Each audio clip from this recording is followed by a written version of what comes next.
ನಾವು kurta side slit ಹೊಲಿವಾಗ piping ಹೇಗೆ ಕೊಡೋದಂತ ಇವತ್ತು ನಾನು ವಿಡಿಯೋಲಿ ತೋರಿಸ್ತೀನಿ. ಸೊ ಇದರಲ್ಲಿ ಬಂದ್ಬಿಟ್ಟು ಮೇಲ್ಗಡೆ ನಿಮಗೆ ಪೈಪಿಂಗ್ ಇಷ್ಟು ಕಾಣುತ್ತೆ, ಒಳಗಡೆ ಫಿನಿಶಿಂಗು ಈ ಥರ ಬರುತ್ತೆ ನಿಮಗೆ. ಫಸ್ಟ್ ಡ್ರೆಸ್ ಹೊಲಿವಾಗ ಸೈಡಲ್ಲಿ ಸ್ಲಿಟ್ ಅಂದರೆ ಹಿಪ್ ಪೋರ್ಷನ್ ಇದೆ ನೋಡಿ, ಹಿಪ್ ಪೋರ್ಷನ್ ವೇಸ್ಟ್ ಪೋರ್ಷನ್ನ ಕವರ್ ಮಾಡಿಬಿಡ್ತೀರಾ. ಸೊ 1 ಇಂಚ್ ಅಲವೆನ್ಸ್ ಕೊಟ್ಟು ಅಲ್ಲೇ ಸ್ಟಾಪ್ ಮಾಡ್ತೀರಾ. ಇವಾಗ ಸ್ಲಿಟ್ ಈ ಥರ ಎಂಟಿ ಬಿಟ್ಟಿರ್ತೀರಾ. ಇಲ್ಲಿ ಬಂದ್ಬಿಟ್ಟು ನಾವು ಸ್ಟಿಚ್ ಮಾಡಬೇಕು. ಸೊ ಫಸ್ಟು ಮಾರ್ಕ್ ಮಾಡ್ಕೊಳ್ಳಿ, 1 ಇಂಚ್ ಮಾರ್ಕ್ ಮಾಡ್ಕೊಳ್ಳಿ. 1 ಇಂಚ್ ಮಾರ್ಕ್ ಮಾಡಿಕೊಂಡು ಈ ಥರ ಪೈಪಿಂಗ್ ತಗೊಳ್ಬೇಕು. ಪೈಪಿಂಗ್ ತಗೊಂಡು 1 ಇಂಚ್ಗೆ ಸ್ಟ್ರೈಟಾಗಿ ಕಟ್ ಮಾಡಿ ಇಟ್ಕೊಳ್ಳಿ. ಸೊ 1 ಇಂಚ್ಗೆನು ಪೈಪಿಂಗ್ ರೆಡಿ ಮಾಡ್ಕೊಳ್ಬೇಕು. ಸೊ ಪೈಪಿಂಗ್ ಯೂಶಲಿ ಹೆಂಗೆ ಮಾಡೋದಂತ ನಾನು ಹಳೆ ವಿಡಿಯೋಸ್ ಎಲ್ಲ ತೋರಿಸಿದ್ದೀನಿ. ಸೊ ಆ ಥರ ರೆಡಿ ಮಾಡಿ ಇಟ್ಕೊಳ್ಬೇಕು. ಇವಾಗ ಈ ಕಡೆಯಿಂದ ಸ್ಟಾರ್ಟ್ ಮಾಡಿ, ಈ ಕಡೆಯಿಂದ ಫೇಸ್ ಮೇಲೆ ಇಟ್ಕೊಳ್ಬೇಕು. ಇದು ಬ್ಯಾಕು, ಸೊ ಇದು ಫೇಸಲ್ಲಿ ಇಟ್ಕೊಳ್ಬೇಕು. 1 ಇಂಚ್ ಮಾರ್ಕ್ ಮಾಡಿದ್ದೀನಲ್ಲ, ಸೊ 1 ಇಂಚ್ ಮೇಲೇ ಇದು ಸ್ಟಿಚ್ ಇಟ್ಕೊಂಡು ಈ ಥರ ಈ ಥರ ಪಕ್ಕದಲ್ಲೇ ಸ್ಟಿಚ್ ಹಾಕೊಂಡು ಬರಬೇಕು ಇಲ್ಲಿವರೆಗೂ.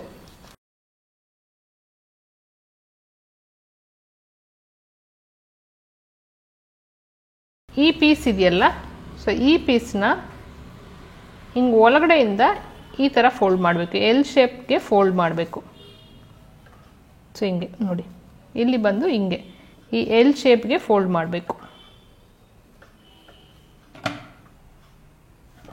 ಸೊ ಎಲ್ ಶೇಪ್ಗೆ ಫೋಲ್ಡ್ ಮಾಡಿ ಈ ಎಡ್ಜಿಗೆ ಬಂದು ಸ್ಟಾಪ್ ಮಾಡಿ ಈ ಥರ. ಇವಾಗ ಒಂದು ಸೈಡ್ ಹಾಕ್ಕೊಂಡಿದ್ದೀನಿ, ಇವಾಗ ಈ ಸೈಡು ಅದೇ ಥರ ಮಾಡಬೇಕು. ಸೊ ಈ ಕಡೆ ಟರ್ನ್ ಮಾಡಿಕೊಂಡು ಇದನ್ನು ಹಿಂಗೆ ಕಂಟಿನ್ಯೂ ಮಾಡಬೇಕು. ಇಲ್ಲಿ ನೋಡಿ, ಹಿಂಗೆ ಸ್ಟ್ರೈಟಾಗಿರಬೇಕು. ಈ ಕಡೆ ಕಂಟಿನ್ಯೂ ಮಾಡ್ಕೊಂಡು ಬರಬೇಕು. ತಿರ್ಗಾ ಇದನ್ನು ಈ ಎಡ್ಜಿಂದ ಸ್ಟಾರ್ಟ್ ಮಾಡಬೇಕು, ಈ ಪಾಯಿಂಟಿಂದ ಈ ಥರ ಸ್ಟಿಚ್ ಮಾಡ್ಕೊಳ್ಬೇಕು ಫೇಸ್ ಸೈಡಲ್ಲಿ. ಇವಾಗ ಫೇಸ್ ಸೈಡಲ್ಲಿ ಈ ಥರ ಬಂದಿರುತ್ತೆ ಪೈಪಿಂಗು, ಫೇಸ್ ಸೈಡಲ್ಲಿ ಈ ಥರ ಬಂದಿರುತ್ತೆ. ಇವಾಗ ಒಳಗಡೆ ಏನು ಮಾಡಬೇಕು, ಎಕ್ಸ್ಟ್ರಾ ಇದೆ ನೋಡಿ, ಇದನ್ನೆಲ್ಲ ಕಟ್ ಮಾಡಿಬಿಡ್ಬೇಕು. ಇಲ್ಲಾಂದರೆ ನಾವು ಹಿಂಗೆ ಸ್ಟಿಚ್ ಮಾಡಿದ್ರೆ ತುಂಬ ದಪ್ಪ ಇರುತ್ತೆ. ಸೊ ಸ್ವಲ್ಪ ಕಟ್ ಮಾಡ್ಕೊಂಡು ಬಿಡೋಣ.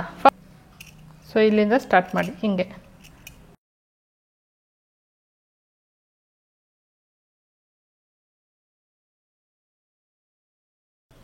ಸೊ ಈ ಥರ ಎಕ್ಸ್ಟ್ರಾನ ಕಟ್ ಮಾಡ್ಕೊಳ್ಳಿ.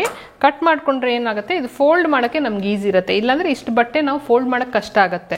ಈ ಬಟ್ಟೆ ಇದೆ ನೋಡಿ, ಇವಾಗ ಇಲ್ಲಿ ಈ ಕಡೆ ಬಂದುಬಿಟ್ಟು ಒಂದು ಫೋಲ್ಡ್ ಮಾಡಿ ಹಿಂಗೆ ಸ್ಟಿಚ್ ಮಾಡಬೇಕು. ಇದನ್ನು ಫೋಲ್ಡ್ ಮಾಡಿ ಈ ತುದಿಯಲ್ಲಿ ಸ್ಟಿಚ್ ಮಾಡಬೇಕು.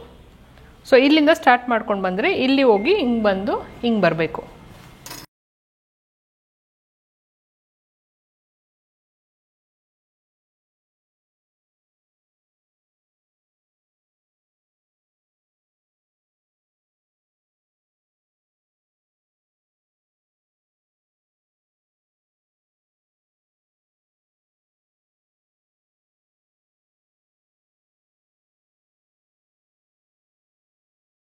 ಫ್ರಂಟಲ್ಲೂ ಈ ಥರ ಇರುತ್ತೆ ನೋಡಿ, ಈ ಥರ ಪೈಪಿಂಗ್ ಇರುತ್ತೆ.